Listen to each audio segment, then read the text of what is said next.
Apparently Ubisoft and Tencent are in conversations. Could be that Tencent will be buying the company. This isn't really good news. Tencent is not really a good company with the consumer's best interests in mind. Basically, I don't see things getting better with them in charge. But with how absurdly delusional Eve's internal memo is, I don't see things getting better on their own either. Eves is an incompetent fool who allowed one of the biggest and most successful companies in the gaming space to degrade into shit right in front of his very own eyes and right at the tip of his very own fingers.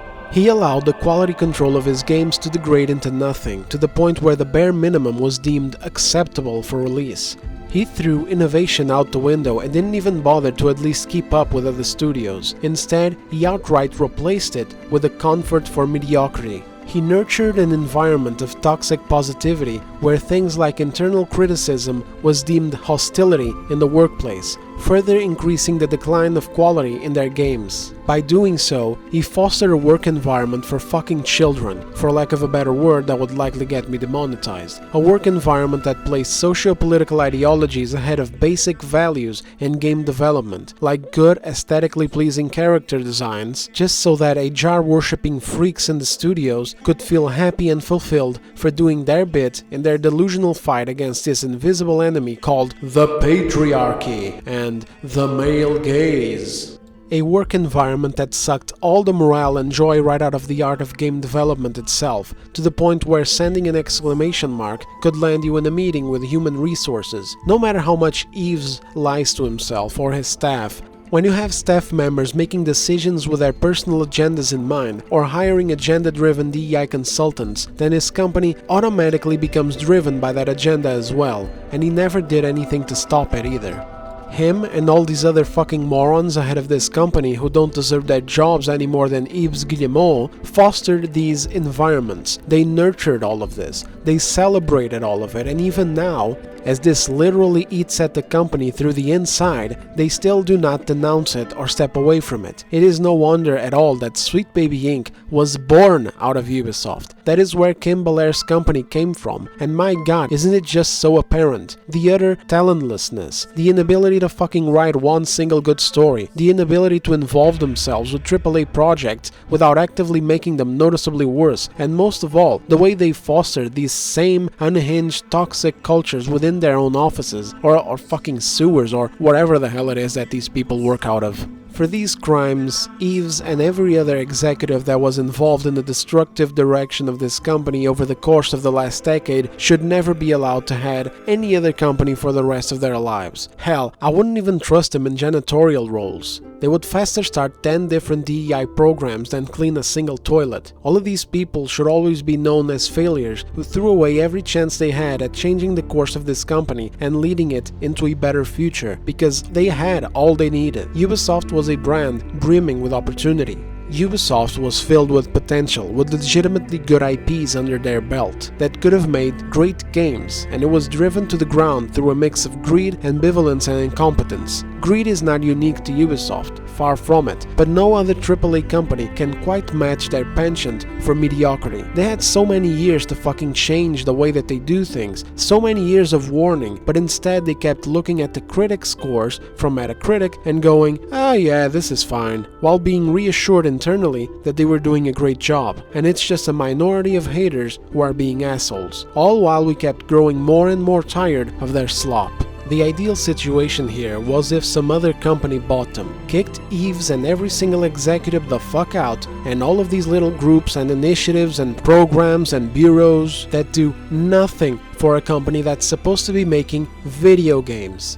God, video games! Look at this shit. Look at all of this. This is on their website. This is the person that they have setting the vibe and atmosphere at their studios. Read the whole page and you won't find a single thing that talks about the importance of making a good game. She even states that she isn't familiar with the industry and that it's her first time working in it. And she just goes off about all this trash as if she's running for governor of California or something, rather than working at a fucking company that makes video games. While it's normal to have HR departments in your gaming companies, what isn't normal is to let them take over to such an extent that again, exclamation marks in messages become an offense. And with this lady here, the worst thing is that she even aims to change what it is that people perceive as talent. This woman's brain is so cooked that she sees race, gender, and sexuality in abstract concepts such as talent. She didn't like the fact that talented people, whoever the fuck they were being regarded as talented over her at her previous job. So she aimed to change the very definition of talent and carry it forward. And then people have the testicular capacity to tell me that there is no such thing as DEI hires and that DEI hires are not a problem,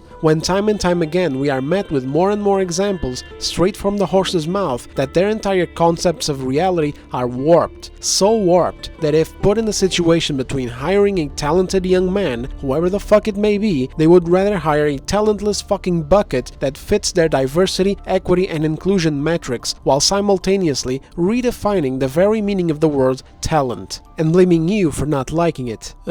Who am I kidding? This company is just rotten all the way to the inside. One could say that, well, ideally someone could buy them, fire the clown in chief, fire all his entourage of executive clowns, plus all of these little clowns in high-up, useless positions such as these, and then either let the studio heads go along with them or keep them on a short leash to make sure that their habits of doing the bare minimum and expecting praise for it would be a thing of the past. But would it even work? Would it even be enough? Would it even be worth the actual trouble to do so? I mean, just look at this. Look at these divisions and subdivisions within divisions. So many separate departments making money off of the same nonsense without adding a single thing of value to the actual function of making games. And I don't mean making money for the company, I mean these people in these positions are making money, you know, they're getting paid to be in these positions doing fucking nothing. So no, I don't think it would be enough. I think this is ingrained at this point. And even if it wasn't, there really is nobody out there that can buy them anyway. Once upon a time, Microsoft might have actually been a runner-up for this at some point, but not anymore. Not after blowing like $70 billion on buying Activision and finding themselves now in financial trouble because of all of these acquisitions, haven't done shit without someone competent at the helm, making sure that good games were being made and released in a consistent manner.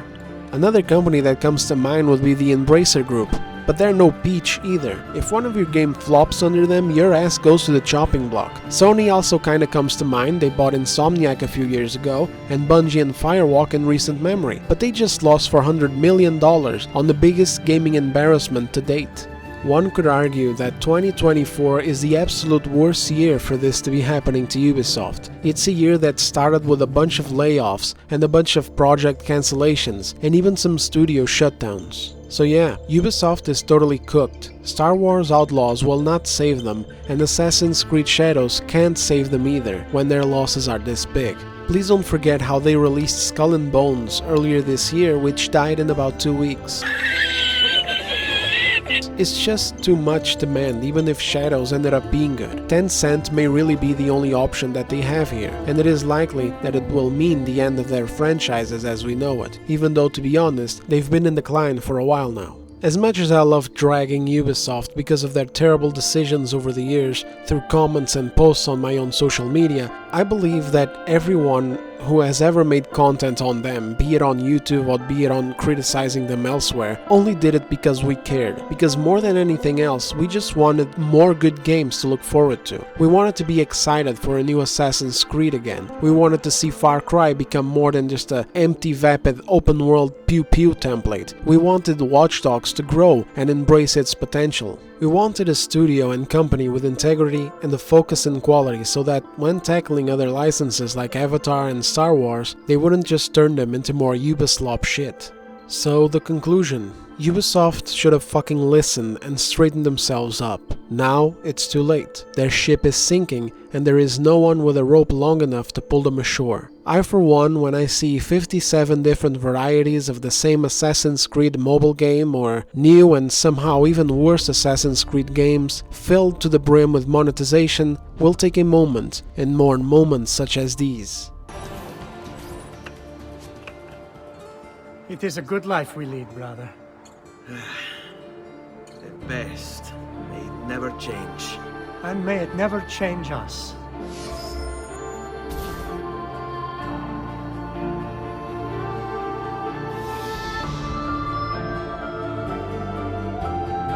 you'll be able to help.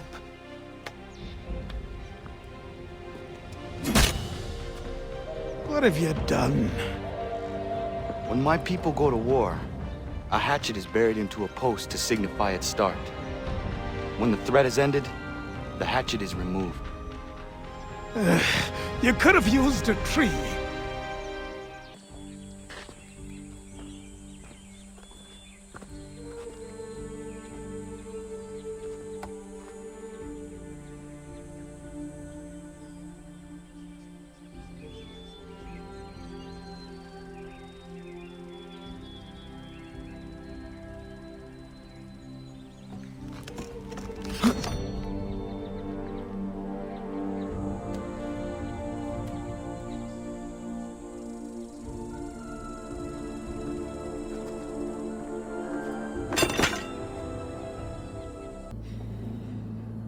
Don't die on my account.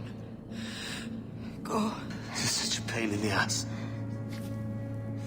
Damn it. You should have been the one to outlast me. I've done my part. Will you? If you came with me, I could. Mary. I'll be with you, can we? I will.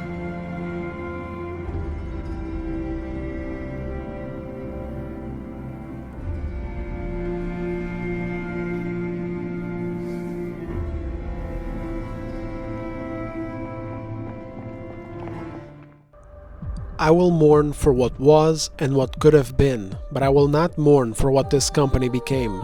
And before someone comes on the comments and says that this is mean because so many people will lose their jobs and blah blah blah, know this beforehand. I don't care. This isn't a poor little studio, victim of their surroundings or a victim to extraordinary circumstances out of their control within the industry. There is no gaming industry crash going on right now. The industry itself records massive growth over the last decade. There are more and more gamers hungry for good content every year. It's just that companies like Ubisoft are simply choosing to commit mistake after mistake after mistake, despite constant lesson after lesson after lesson of what it is that we want as the paying customers and what it is that we do not want. This is a company that made its own bed, filled it with parasites, and nurtured an unworkable work environment that placed the actual development and quality standard of their video games in like 10th place down the list of their priorities, while prioritizing a bunch of useless, baseless Californian shit for narcissists who don't even care about game development to begin with, but who couldn't find a spot for themselves anywhere else that actually mattered. So they went on to playing pretend in companies like Ubisoft and many others while making a lot of money doing nothing. We see Sony and consequently all of their studios going down the same road. We see Microsoft in the same position. We see Square Enix constantly trying to cover their own ass with this stuff too. We see EA not giving a fuck about what's being done with Dragon Age Veilguard right now, turning it into something barely recognizable to its own audience. Hell, we even see CD Projekt Red, the last fucking company that I ever expected to see going down this road, fall victim to the same parasitical shit that, if left unchecked, will spell their end, just as it has with Ubisoft. It is their choices that leads down these paths, their choices to spend money and resources on garbage like this, rather than focusing on making good games. So no, if anyone asks, I don't care. I couldn't care less, even for the words of this Stevie Chassard. First and foremost, fuck off. You're a monetization director. You shouldn't even be talking all this talk, acting like you're so above it all, so virtuous and morally superior when you're the type of guy whose job it is to fuck consumers' wallets, shoving predatory monetization through cut content and lazy reskins, and even recallers sold at prices as high as $8, or other randomly assorted garbage in other Ubisoft games, like season passes on top of season passes. I'll talk about all of this shit in another separate video. This would get way too long if I laid out everything I think of Ubisoft. Point is, Stevie, You should be ashamed for a lot of things, but not for being part of a community that is being vocal about what they like and what they don't like. The games your company made sucked. In part thanks to you, by the way, Monsieur Monétisation. You have no moral high ground, you have nothing to defend. The games, mediocre. The president, incompetent. The higher-ups, parasites. The culture within, toxic and focused on all the wrong things. Only people I feel sorry about are those types of developers who speak out against these kinds of things, like the ones who spoke to Legendary Drops. Developers who just wanted to make good games, but instead were met with a ridiculous work environment, terrible quality control, and a complete disregard for the medium itself. Personally, I would be ashamed of all of that instead. Ashamed of working at a company where an exclamation mark or the lack of a fucking emoji is enough to get someone called into a meeting with HR. But hey, that's just me. Best of luck to you in your future endeavors. Coming up with ways to stick it to the paying customers, Stevie. I got some great ideas for monetization, by the way. Feel free to contact me on my business email on screen right now. I wish I could have ended this on a lighter note, I really do, but, well, it's a terrible day for rain. Thanks for watching. If you liked the video, do consider liking and subscribing for more. It would really help me out. And if you have any thoughts on this matter or suggestions or anything else, I'll be hanging out in the comments. Have a good day, and I'll see you on the next one.